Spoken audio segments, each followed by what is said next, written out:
Anshuman sir actually में अगर देखा जाए तो खुला किताब है। यहाँ कितने फ्रूट्स वालों ने मुझे टोक दिया है। उसमें मैंने एक रेडियो तोड़ा था, अपना टेलीविजन का स्क्रीन तोड़ा था और रिमोट तोड़ा था।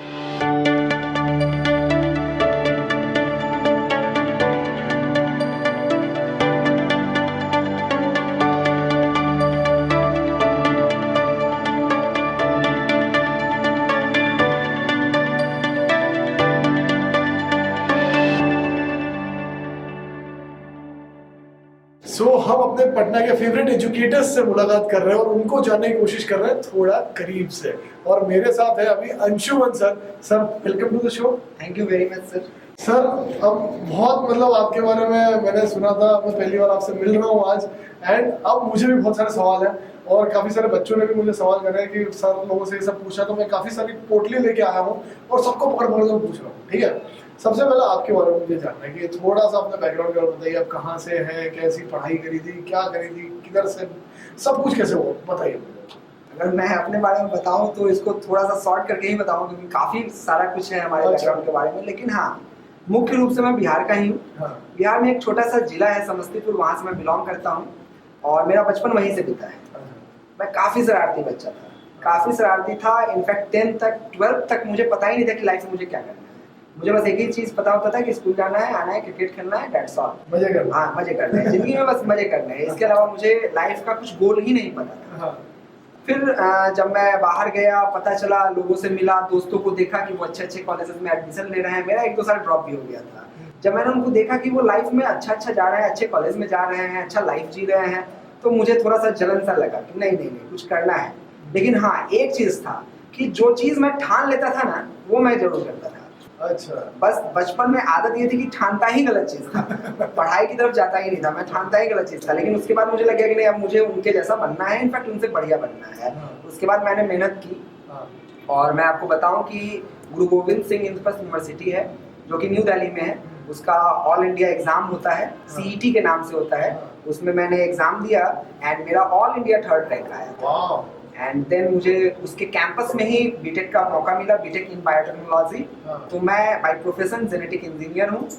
फिर मैंने गेट क्वालिफाई किया है, 109 रैंक है मेरा गेट में, और मैं एमटेक किया है और मैं डबल पोस्ट ग्रेजुएट हूँ एक्चुअली में। फिर मैंने MSc इन जूलॉजी भी किया है। तो ये मतलब एक तरफ जहाँ 12वीं तक क्रिकेट ही खेलना मजे ही करते हैं और इतना कि भाई पढ़े जा रहे।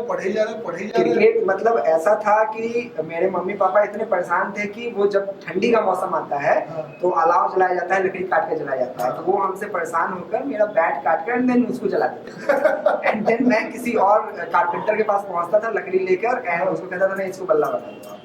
तो इस तरह अच्छे प्लेयर थे कि ऐसे ही शौक के लिए खेला? नहीं, अगर फैमिली का सपोर्ट होता तो शायद कुछ हद तक कर जाता। B डिवीजन तक मैं खेला हूँ, उससे ज्यादा तो। और आप क्या बॉलर हैं, बैट्समैन हैं? नहीं, वो मिक्स्ड है हमारा, ऑलराउंडर। हाँ ऑलराउंडर। वैसा कोई ट्रेनिंग नहीं था, वो गली क्रिकेट था एक्चुअली। लेकिन हाँ B डिवीजन में उतनी टीम स्ट्रांग नहीं थी, मैं उतना अच्छा खिलाड़ी नहीं हूँ, मैं अपने आप को उतना अच्छा नहीं कहूँगा।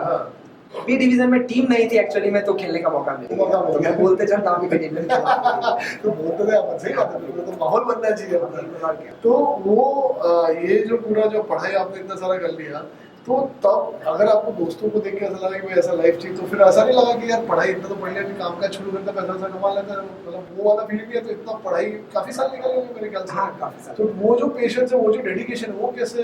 नहीं एक्चुअली में हम लोग जिस क्लास से बिलोंग करते हैं, हम लोग बिहार के मीडियम क्लास फैमिली से बिलोंग करते हैं, मीडियम में भी लो मीडियम क्लास फैमिली से बिलोंग करते हैं। हमारे पास वैसा बैकग्राउंड नहीं है कि हम बिजनेस कर सकें, क्योंकि हमारे पास वो फाइनेंशियली बैकअप नहीं होता है। तो हमारा एक ही जो चीज़ है जो हमारे हाथों में है और उसके दम पे हम आगे बढ़ सकते हैं, और वो पढ़ाई होता है। पढ़ाई ही हमारा एक एक्चुअली में कहा जाए तो हमारा इनपुट है जिसकी वजह से हम आगे बहुत कुछ कर सकते हैं। तो बस वही था। तो आगे आपके जो बचपन के जो एजुकेटर, अगर मैं किसी बात तो आपके फेवरेट कौन रहे हैं? क्योंकि आप तो अभी काफ़ी के फेवरेट होंगे, लेकिन आपके फेवरेट कौन थे? मेरे मतलब अगर स्कूल लाइफ की बात करूँ तो मेरे एक सर थे, नवकरण सर थे, मैथ के टीचर थे, मेरे काफ़ी फेवरेट रहे। वैसे सारे टीचर्स आज भी मेरे दिल के बहुत करीब हैं, सबसे मैं बढ़िया सीखा हूँ। लेकिन एक चीज़ मेरे में है, ये मैं अपना बड़ाई नहीं कर रहा हूँ, लेकिन मुझे लगता है कि ये आज के बच्चों में नहीं है ये क्वालिटी।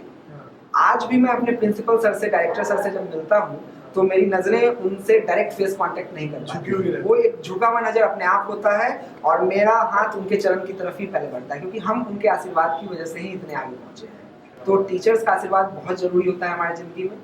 नवकंठ सर इसलिए फेवरेट है क्योंकि मैं बहुत बदमाश था और वो मैथ पढ़ाते, तो हर क्लास में मेरा मार खाना तय होता था। तो नवकंठ सर ने एक रूटीन बना लिया था कि वो जब क्लास में आते थे तो पहले ही मुझे मार देते थे। अच्छा, वो पहले मार लो तो क्या है, कुछ नहीं, पहले तो खा ले, फिर क्योंकि उनको पता है कि आगे चल के मार खाने ही वाला है, तो पहले ही मार खा। तो इस तरीके से, लेकिन फिर मैंने उसको सीखा कि नहीं सर मेरे लिए ही ये सब कर रहे हैं।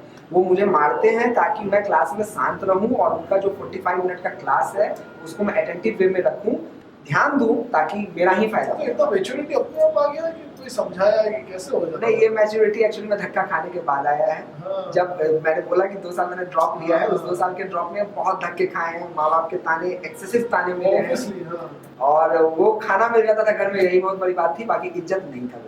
लेकिन अब इज्जत हमने कमाया है, अब मम्मी और पापा दोनों के नजरों में मेरे लिए थोड़ा इज्जत है।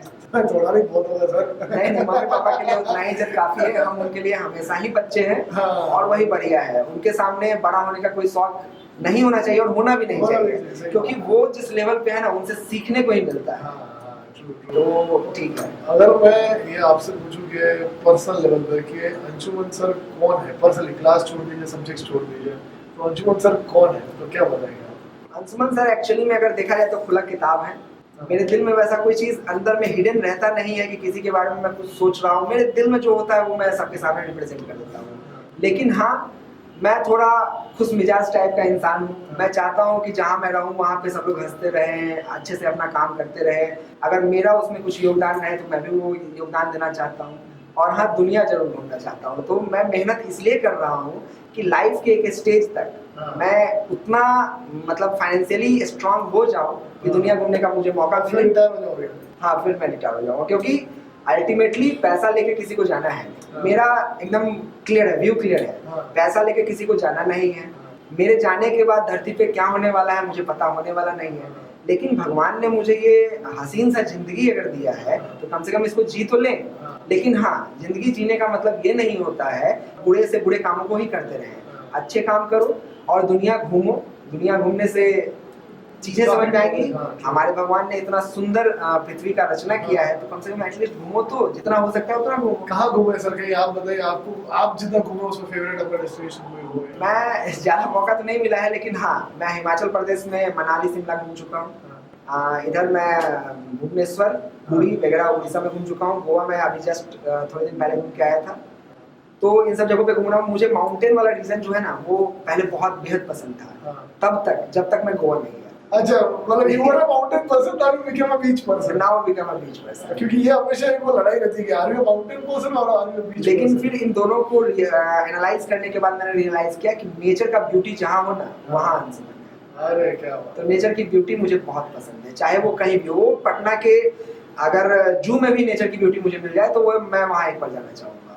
तो मेरा बहुत, अगर मैं शौक की बात करूँ तो कैसे, लाइक क्या शौक है, क्या हॉबीज हैं आपकी जो आप फ्री टाइम में आफ्टर इतना बिजी शेड्यूल फिर भी आपको भी डिफाइन करती है, आप करते हैं? मेरा हॉबी आज तक नहीं बदला है। बचपन से लेकर के आज तक जो मेरी उम्र है, इतने अवस्था में आके अगर अभी भी 5 क्लास 4 क्लास लेने के बाद मुझे कोई कह दे कि क्रिकेट खेलने चलना है, मैं तैयार रहता हूँ। खेलते हो? गर्मी की छुट्टी होती है, बिल्कुल मैं अभी भी क्रिकेट खेलता हूँ। टीचर्स की टीम बनती थी। अभी फिलहाल अनअकैडमी ज्वाइन किया हूँ जब से, तब से अभी हमारी टीम बन नहीं पाई है, तो 2-3 महीने से अभी ब्रेक पे हूँ मैं। लेकिन इससे पहले मैं जहाँ था वहाँ पे मैंने एक टीम बना रखा था, अपना खुद का बल्ला खरीद लिया, खुद का बॉल। इनफैक्ट मेरे कार में भी बॉल रहता है। अच्छा। जहाँ मौका मिले मैं वहाँ पे अपना गेम सेट कर देता हूँ कि मुझे खेलना है। ये पता नहीं, मुझे भी एक अजीब सी आदत लगी कि अभी जैसे थोड़ा खाना वाना खा लिया, अब टहल रहे हैं, तो मैं क्या करता हूँ, बॉल के मेरे आदत हो गया, तो मैं भी ये करता, बस ऐसे ही चलते चलते बस हाथ में कुछ ऐसा चाहिए और वो कहाँ कितने फ्रूट्स वालों ने मुझे टोक दिया है ना। बिहार में एक थोड़ा सा ये है बिहार में कि अगर आप फ्रूट खरीदने जाते हैं, एप्पल वगैरह या ऑरेंज वगैरह जो भी खरीदते हैं, तो उसे उछालना नहीं होता, क्योंकि उनका कुछ अपशगुन टाइप का होता है।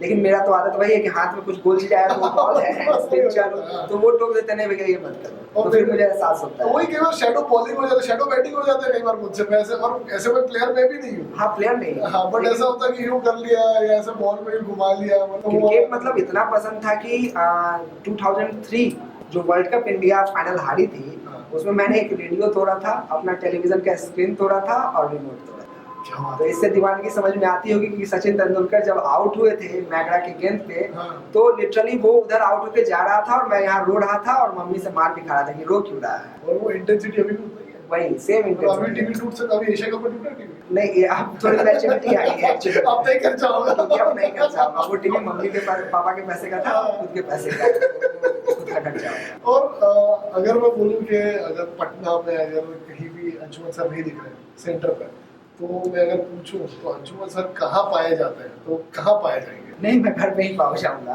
कहीं अगर, हाँ कहीं मतलब कुछ नहीं, कोई ऐसी जगह नहीं पटना नहीं, पटना में वैसा कुछ है नहीं। साइलेंट एरिया, साइलेंस एरिया जहाँ पे एकदम अच्छा। शांति हो। पटना बहुत ही क्राउडेड है एक्चुअली, पॉपुलेशन बहुत ज्यादा है। हाँ। क्योंकि दिक्कत ये है कि बिहार का एकमात्र सिटी पटना है, हाँ। एंड पूरे बिहार के जो अदर डिस्ट्रिक्ट के लोग हैं उनकी यहाँ इच्छा होती है कि बड़े सिटी में रहें। अगर वो दिल्ली एफर्ट नहीं कर पाते हैं तो पटना में रहना चाहते हैं। तो पटना का जो डेंसिटी है वो बहुत ज्यादा है, तो मेन प्रॉब्लम यही है। इस वजह से घर का ऐसा कोई कोना जहाँ शांति, मतलब एक हाँ, जगह मेरा बेडरूम एंड वो लॉक रहता है, वहाँ किसी को एंट्री नहीं रहती। मैं चुपचाप अपने किताब एंड अपने मोबाइल के साथ बैठा रहता हूँ। सो मतलब किताब का शौक है? हाँ बिल्कुल, मेरे पास अभी भी 2 अलमीरा पड़ी हुई है और दोनों बुक से भरे हुए हैं।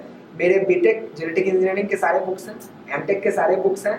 इनफैक्ट मेरे 10th और 12th में जो इंटरेस्टिंग बायो के बुक्स हैं वो अभी भी मैंने रख रखा है। और डिफरेंट जो नए नए बुक्स आते रहते हैं, कुछ पब्लिशर्स हमें देते रहते हैं, वो सारे मैं जमा करता हूँ। सो ये तो स्टडी मटेरियल जैसा हो गया, but is there something like novels वगैरह भी पढ़ते हैं कि नहीं, मुझे भगवत गीता पढ़ने में मजा आता है। अरे क्या हुआ? मैं श्रीमद् भागवत गीता जो इस्कॉन टेम्पल का जो था वो मैंने पढ़ रखा है, एंड अभी फिलहाल मैं गीता प्रेस का पढ़ रहा हूँ।